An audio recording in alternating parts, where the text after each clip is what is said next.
ভ্রমণপ্রেমী বাঙালির বেড়ানোর গল্প তো অনেক রয়েছে এবং গল্প তো অনেকভাবেই হয়। কেউ জার্নি উপভোগ করে, আবার কেউ দর্শনীয় স্থান, কেউ বা থাকার স্থান কিংবা খাবার দাবার। এক একজনের গল্পগুলো হয় এক এক রকমের। আজ আপনাদের সাথে শেয়ার করলাম অন্যরকম এক বেড়ানোর গল্প, যা মূলত উড়িষ্যা রাজ্যের বালাসোরের কিছু দর্শনীয় স্থানের বেড়ানোর গল্প।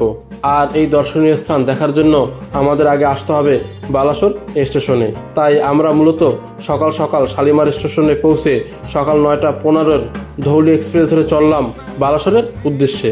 এছাড়াও এই বালাসোরে আসার জন্য বেশ কিছু ট্রেন রয়েছে, যেগুলোর টাইম টেবিল আমি ডিসপ্লেতে দিয়ে দিলাম। বালাসোর এসে আমরা একটি গাড়ি বুক করে নিলাম এবং আমরা রাত্রি যাপন করলাম বাগদা বিচের মাইকো ক্যাম্পে। সেই সব গল্প না হয় অন্য কোনো সময় হবে। সেখান থেকে সকাল সকাল বেরিয়ে পড়লাম এই দর্শনীয় স্থান দেখার জন্য। অবশ্য আমাদের জন্য গাড়ি আগে থেকেই বুক করা ছিল। বলে রাখি, বালাসোর স্টেশনের সামনে প্রচুর পরিমাণে 3 চাকা কিংবা 4 চাকা গাড়ি আপনারা পেয়ে যাবেন এই দর্শনীয় স্থান ঘোরার জন্য, এবং বুক করার সময় অবশ্যই দরদাম করে নেবেন। গেলাম গাড়িতে, যাচ্ছি আমরা ক্ষীরচড়া গোপীনাথ মন্দির। আর ঘড়িতে টাইম এখন 8:40।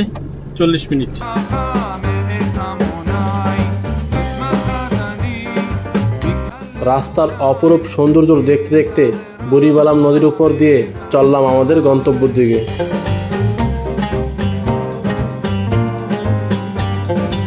কাটা এখন 10:50 আর এই মুহূর্তে আমরা চলে আসলাম ক্ষীরচড়া গোপীনাথ মন্দিরে, যার দূরত্ব বালাসোর থেকে প্রায় 9 কিলোমিটার।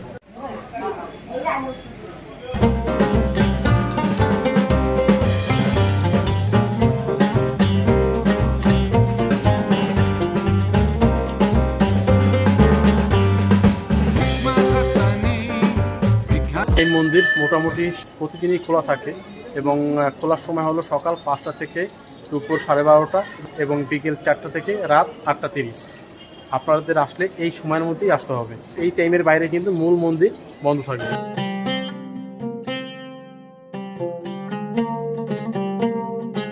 মন্দির পরিদর্শন আমাদের হয়ে গেল, তবে মন্দিরের ভিতরে ক্যামেরা অ্যালাউ নয়।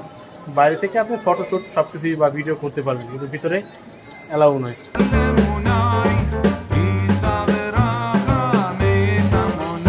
ভিতরে সুন্দরভাবে বিভিন্ন বিগ্রহ দ্বারা সজ্জিত।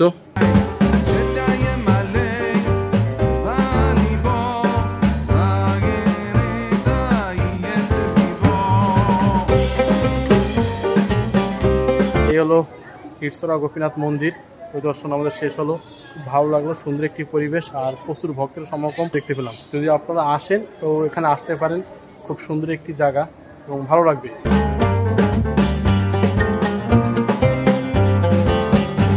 বলে রাখি, এই টাইমের মধ্যে যদি আপনারা আসেন তবে এখানে চাইলে আপনারা পুজো দিতে পারবেন। এই জায়গাটার নাম হলো রেমুনা।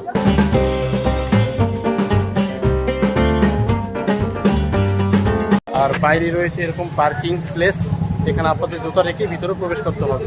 আর 4 চাকা 2 চাকা নিয়ে আসলেও আপনারা এখানে পার্কিং করতে পারবেন।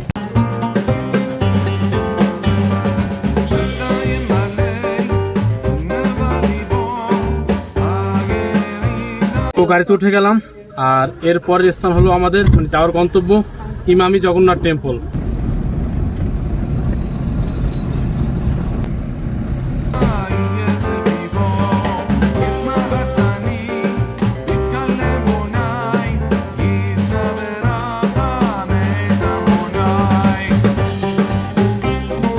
ঘড়ির কাটায় 10:20 আর এই মুহূর্তে আমরা চলে আসলাম ইমামি জগন্নাথ টেম্পল, যার দূরত্ব বালাসোর থেকে প্রায় 12 কিলোমিটার। খুব সুন্দর একটি জায়গা আর কি। আর এখানে দেখলাম থাকার ব্যবস্থা রয়েছে এবং পুরী জগন্নাথের মতো আনন্দবাজার রয়েছে এখানে, যেটি আর কি এখান থেকে আপনারা প্রসাদ সংগ্রহ করতে পারবেন কিছু অর্থের বিনিময়ে। একটি জলের ফোয়ারা, এখানে পা ভিজিয়ে পবিত্র হয়ে তারপর আপনাদের মন্দিরে প্রবেশ করতে হবে। এই হলো প্রবেশের পথ।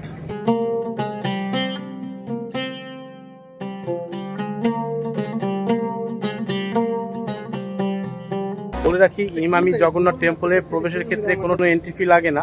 আর এই টেম্পল ওপেনিং এর সময় হলো সকাল 5:45 থেকে দুপুর 12:30 পর্যন্ত, আর বিকেল 3:30 থেকে রাত 8:30 পর্যন্ত। আসলে এই সময়ের মধ্যে আসবেন এবং মন্দির খোলা পাবেন এবং ভিতরে পরিদর্শন করতে পারবেন।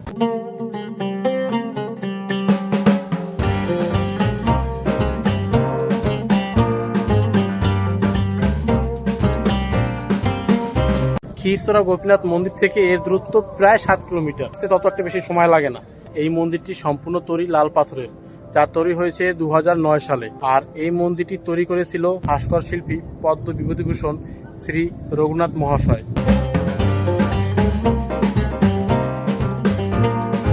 মূল মন্দিরের পাশে রয়েছে ছোট ছোট আরো বেশ কয়েকটি মন্দির। আর এই মন্দিরটি সম্পূর্ণ পুরীর শ্রী জগন্নাথ দেবের মন্দিরের আদলে তৈরি আর কি।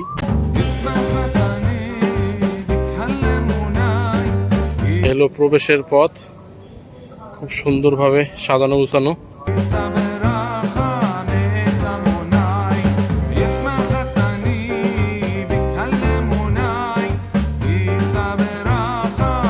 মন্দিরের ভিতরে ফটোগ্রাফি সম্পূর্ণভাবে নিষিদ্ধ, তো ভিতরের পরিবেশটা আপনাদের দেখানো সম্ভব না। খুব সুন্দর। আর মন্দিরের গায়ে এরকম খোদাই করা রয়েছে বিভিন্ন দেব দেবীর বিগ্রহ।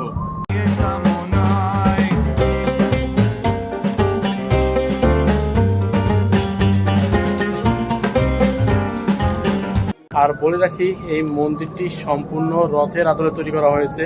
এর এক পাশে রয়েছে 8টি চাকা আর অপর প্রান্তে রয়েছে 8টি চাকা, মোট 2টি চাকা খোদাই করা রয়েছে এই মন্দিরের নিচ দিকে। তো সেটা আপনাদের একটু পরে দেখাচ্ছি।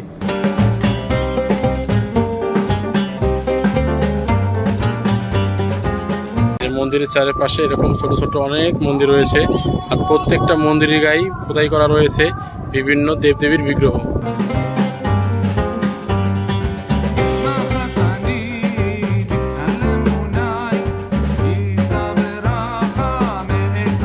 মন্দির পরিদর্শন আমাদের শেষ। খুব সুন্দর একটি জায়গা। তো যদি সাইট সিনে আসেন তো এই সমস্ত প্লেস আসার চেষ্টা করবেন। খুব সুন্দর একটি পরিবেশ, অসাধারণ পরিষ্কার পরিচ্ছন্নতা। এটা হলো শ্রী হনুমান টেম্পল।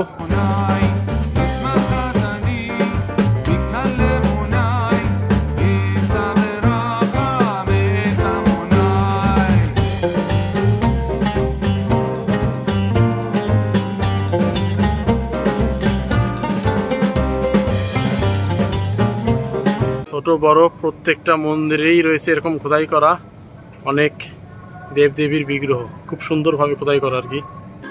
এই যে এরকম 8টা চাকা রয়েছে খোদাই করা মন্দিরের এই দিকটা।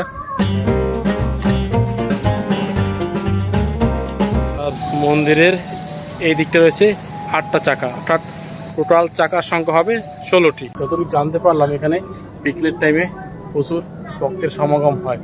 আর এখন যেহেতু দুপুর, রোদের তাপটা বেশি, তো সেই তুলনায় বিকালের সমাগমটা অনেকটা বেশি। আর মন্দিরের এক প্রান্তে রয়েছে ছোট 3টে মন্দির, আর অনেক পাশে রয়েছে 2টো মন্দির। বেশ ভালো আর কি। তো আমাদের পরিদর্শন এবং শ্রী জগন্নাথের দর্শন শেষ। এখন যাচ্ছি আবার পুনরায় গাড়ির দিকে।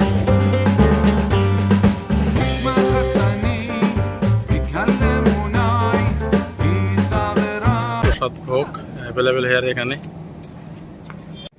এই হলো আনন্দবাজার। আপনারা যদি এখানে আসেন, এখানে কিন্তু থাকার ব্যবস্থা রয়েছে।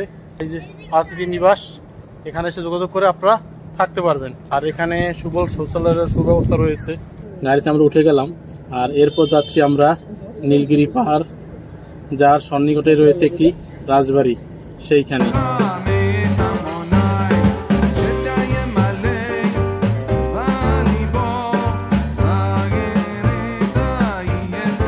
এই হলো নীলগিরি পাহাড়। নীলগিরির পাহাড় আরো কাছ থেকে দেখানোর চেষ্টা করলাম। সামনে যে মন্দিরটি দেখতে পাচ্ছেন, এটা হলো নীলগিরি জগন্নাথ দেবের মন্দির। এর ভিতরে ফটোগ্রাফি একদম অ্যালাউ নয়।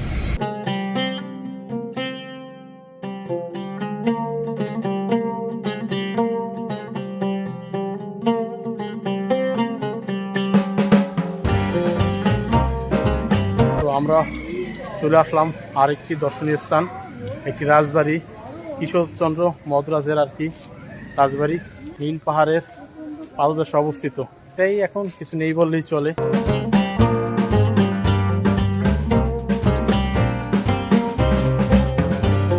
রয়েছে ধ্বংসাবশেষ আর বিভিন্ন লতা পাতায় জর্জরিত।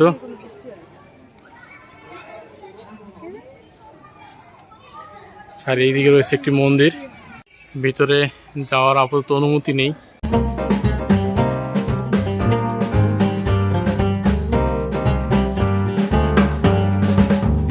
ভিতরে যাওয়ার আপাতত পারমিশন নেই এখানে, তো বাইরে থেকে যতদূর সম্ভব আপনাদের দেখানোর চেষ্টা করলাম।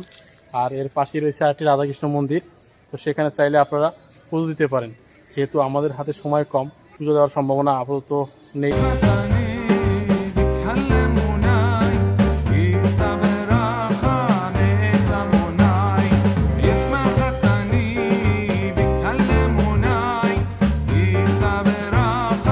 রাজবাড়ি আমাদের পরিদর্শন শেষ, এখন চলে যাচ্ছি গাড়ির কাছে। পাশেই রয়েছে যেটা নীলগিরি জগন্নাথ টেম্পল, সেখানে তো ফটোগ্রাফি একদম বারণ, তো সেখানে ভিতরে কি আপনাদের দেখানো সম্ভব নয়। তবে আসলে সাইট সিনে আপনারা এই সকল জায়গায় আসতে পারেন, খুব ভালো লাগবে। আর বাইরে রয়েছে এরকম পুজো দেওয়ার সামগ্রীর দোকান, এখান থেকে কিনে আপনারা পুজো দিতে পারেন। মোটামুটি 110 টাকা পুজোর ডলা নিলে। বাইরে থেকে আপনাদের যতটুকু সম্ভব দেখানোর চেষ্টা করলাম নীলগিরি জগন্নাথ টেম্পল। এখানে সময় আপাতত বেশি লাগলো না, তারপর গাড়িতে গিয়ে বসবো, তারপর যাব আমাদের কাঙ্ক্ষিত গন্তব্য এবং সবথেকে জনপ্রিয়তা বা যার জন্য ছুটে আসা সেই পঞ্চলিঙ্গেশ্বর মন্দিরে।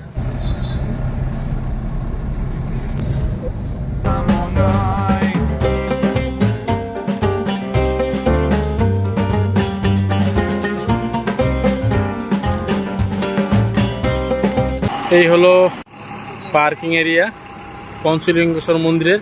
আপনারা যদি গাড়ি নিয়ে আসেন তবে এখানে পার্কিং করতে পারেন। ঘড়ির কাঁটা এখন 11টা 40, আর এই মুহূর্তে আমরা চলে আসলাম পঞ্চলিঙ্গেশ্বর মন্দিরের পার্কিং প্লেসে। এখান থেকে মূলত আমরা হেঁটে হেঁটে যাব পঞ্চলিঙ্গেশ্বর মন্দিরে, আর এটা হলো পার্কিং প্লেস। পার্কিং প্লেসও বেশ কয়েকটি দোকান রয়েছে, যদি আপনাদের প্রয়োজন হয় এখান থেকেও কিছু খাওয়া দাওয়া করে নিতে পারেন। আমরা হেঁটে হেঁটে উঠছি পাহাড়ে আর কি, মন্দিরের উদ্দেশ্যে যাচ্ছি। মন্দিরে যাওয়ার পথে রয়েছে দুদিকে প্রচুর দোকানপাট। আপনারা যদি মন্দিরে পুজো দিতে চান তবে এখান থেকেও পুজোর ডালা নিয়ে যেতে পারেন। শসা নিয়ে নিলাম, এগুলো পিস হলো 20 টাকা করে। চলে আসলো আমাদের শসা। এই গরমে শসার টেস্টের মজাটাই আলাদা।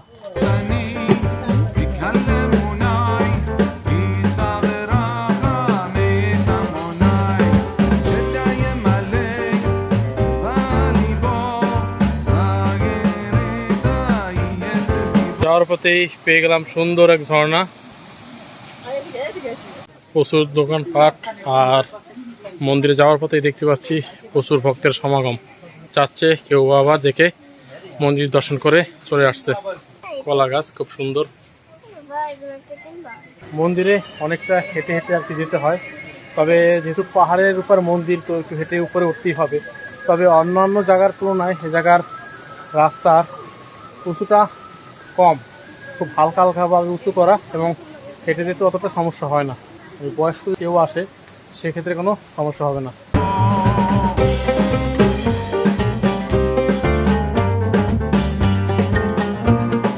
চলে আসলাম মন্দির প্রাঙ্গণে, আর ঢোকার মুহূর্তে আপনাকে টিকিট কেটে নিতে হবে পার হেড 5 টাকা দিয়ে।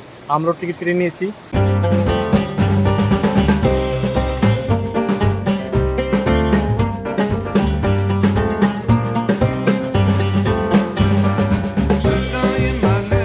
আপনাদের বলে রাখি, বালাসর থেকে এই পঞ্চলিঙ্গেশ্বরের দূরত্ব হলো 58 কিলোমিটার। সিঁড়ি বেয়ে বেয়ে আপনাদের উঠতে হবে, আর পাশের সিঁড়িটা যেটা রয়েছে এটা হলো নামার জন্য। কারণ সিঁড়িগুলো খাড়াইটা অনেকটা কম, অনেকটা সিঁড়ি বেয়ে পরে উঠছি এবং ক্লান্ত হয়ে যাচ্ছি। সিঁড়ি বেয়ে পরে উঠতে হচ্ছে আর কি। আর সিঁড়ি মোটামুটি 110 থেকে 130টা ধাপ।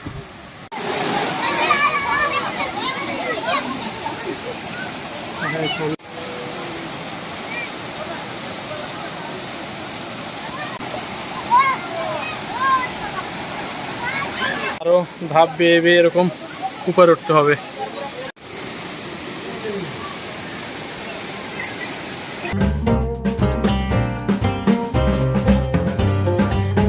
এই সিঁড়িগুলো বেশ অনেকটাই খারাপ, হাঁপিয়ে যাচ্ছি পুরো। তবে বয়স্ক বা বাচ্চা নিয়ে যখন আসবেন মাঝে মাঝে একটু রেস্ট নিয়ে নেবেন। এখানে রয়েছে মন্দিরের কিছুটা উপরে ওঠার পর রয়েছে ছুটি রাখার প্লেস। আপনাদের সকলের ছুটি রেখে দিতে হবে। আর আপনাদের বলে রাখি, এই মন্দির সপ্তাহের প্রতিদিনই খোলা থাকে, সকাল 6টা থেকে বিকেল 5টা পর্যন্ত। তা আপনাদের পরিদর্শন করতে হলে এই টাইমের মধ্যেই আসতে হবে।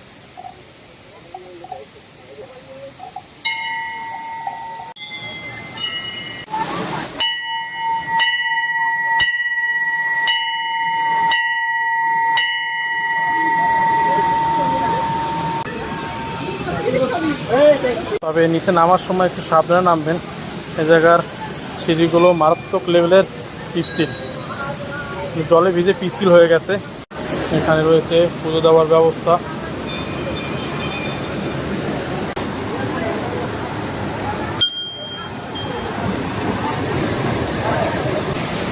এইখানেই রয়েছে সেই শিবলিঙ্গ, যা দেখা যায় না, শুধুমাত্র স্পর্শ করা যায়।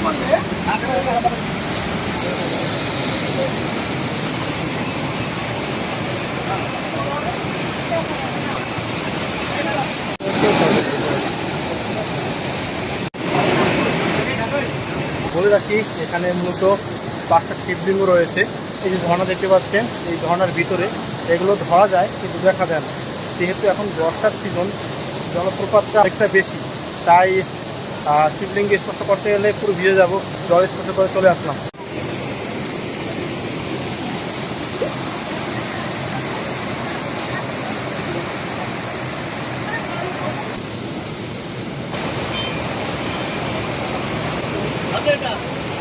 তো আমাদের মন্দির পরিদর্শন শেষ, এখন চলে যাচ্ছি আমরা গাড়ির দিকে আর কি।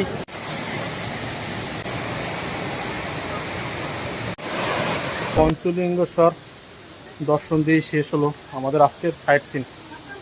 আর এখানে দেখলাম প্রতিনিয়তই আসছে প্রচুর ভক্তগণ। সত্যি এই জায়গাটার আসলে মানসিকভাবে একটি শান্তি যেরকম একটা উপলব্ধি করা যায়, একটা স্বস্তিরও নিঃশ্বাস ফেলা যায়। যদি একদিন হোক বা দুদিনের জন্য আসতে পারেন এখানে। আর এই জায়গায় রয়েছে প্রচুর থাকার হোটেল, 700 থেকে 800, 1000, 1200 বিভিন্ন রেঞ্জের হোটেল। আপনারা চাইলে এখানে স্টে করতে পারেন।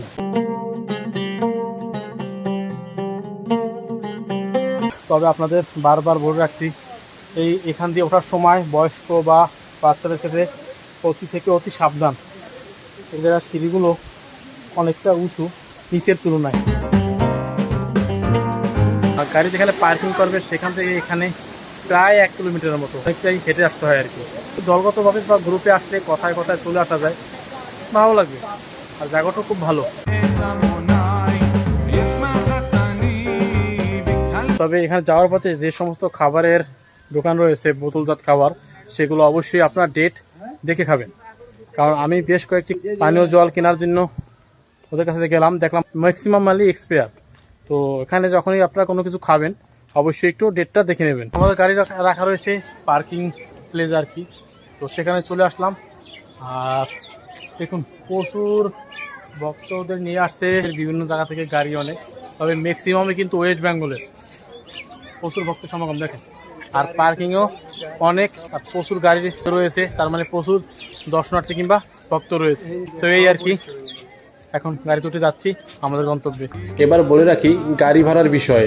যদি আপনারা বালাসর স্টেশন থেকে শুধুমাত্র ঘুরে পঞ্চলিঙ্গেশ্বর স্টে করেন, তবে ভাড়া মোটামুটি 600 থেকে 1000 টাকা।